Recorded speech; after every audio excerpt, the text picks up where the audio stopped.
Tutandikidde ku mbeera y'amabaati agabawejjere Karamoja zaalinga ezisaagiriza naye mwattu ate zongedde okulinnya enkandago. Olwaleero Minisita Margaret Kitutu kkooti ewozesa abalyake wamu n'abali b'enguzi emuganya okweyimirirwa era bw'atyo n'alagirwa okudda ng'ennaku z'omwezi 14 omwezi ogwokuna omwaka guno olwo bongere okuwulira ensonga ze.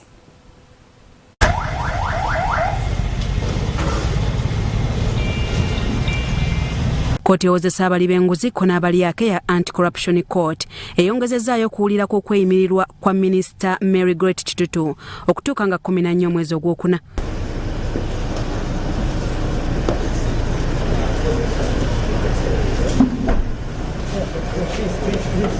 Omulamuzi omukulu owa kkooti ento Marion Asiro ategezezza kkooti ebadde ejjudde obugule nti abasatu kubaleetedde okweyimirira Minisita Margaret Kitutu okuli bba George Michael Kitutu, Simon Mulongo ne Dr. Joe Wandawa empapula zaabwe zitankanibwa nga baalemereddwa n'okulambika ennyingiza yaabwe ko n'enfuna yaabwe bweyimiridde ng'omubaka wa Mbale North Seith Wambede yekka yabadde alina ebisaanyizo.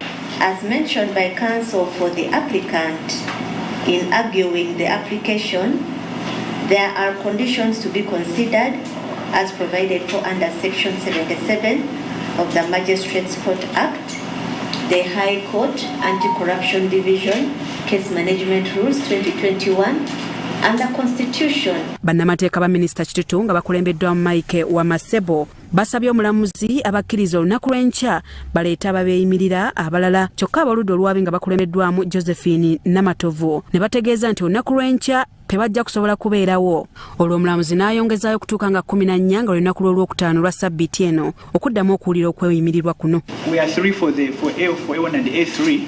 It would only be fair that a longer adjournment should not be granted because the principal prosecutor is not around.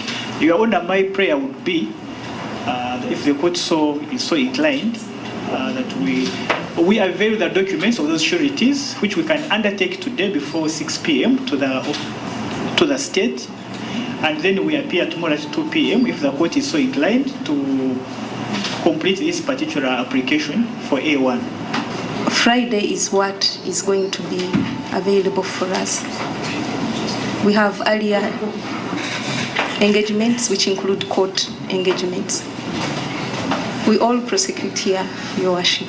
Mu ngeri y'emu mwanyina wa Minisita Kitutu nga ye Nabwoya Mike Kitutu naye balooya bano basabye yeeyimirirwe olw'ensonga nti naye akuliridde mu myaka ate musajja alina amaka ag'okulabirira nga kimukakatako n'okufuna okweyimirirwa wabula ng'ono ye omulamuzi amuwadde ennaku z'omwezi nga 27 omwezi ogwokuna lwajja okuwa ensala ye ku kweyimirirwa kwe. Your Honor, I've explained to the two sureties their obligations in terms of the bail guidelines which govern this court.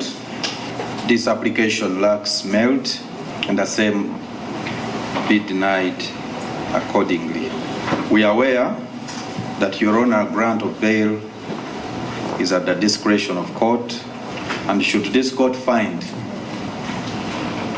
merit in the application, then we pray for stringent conditions. And had already been communicated. I'm just squeezing this matter in it. We are going to have another day on when A2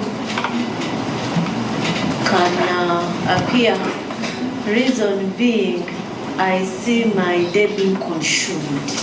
Omwawaabiri omulala nga ye Joshua Abeho nga ye Senior Assistant Secretary mu Ministry y'e Karamoja neero talabiseeko mu kkooti olw'ensonga nti mukyala we mulwadde nnyo ate nga yaweereddwa ekitanda mu ddwaliro erimu nga yayina n'okumulabirira. Omulamuzi Marion Asiro ku lwokuna lwa wiiki ewedde yasindika Minisita Margaret Kitutu ku alimanda mu kkomera Luzira oluvannyuma lw'okuba nti obudde bwe yalina bwali tebumala kwetegereza byapa na passport ez'ekikugu ebbiri Minisita Kitutu be yali ataddeyo ng'omusingo okweyimirirwa. Ndagire Elizabeth ne Ora Gabriel, Sauti TV Omunyo.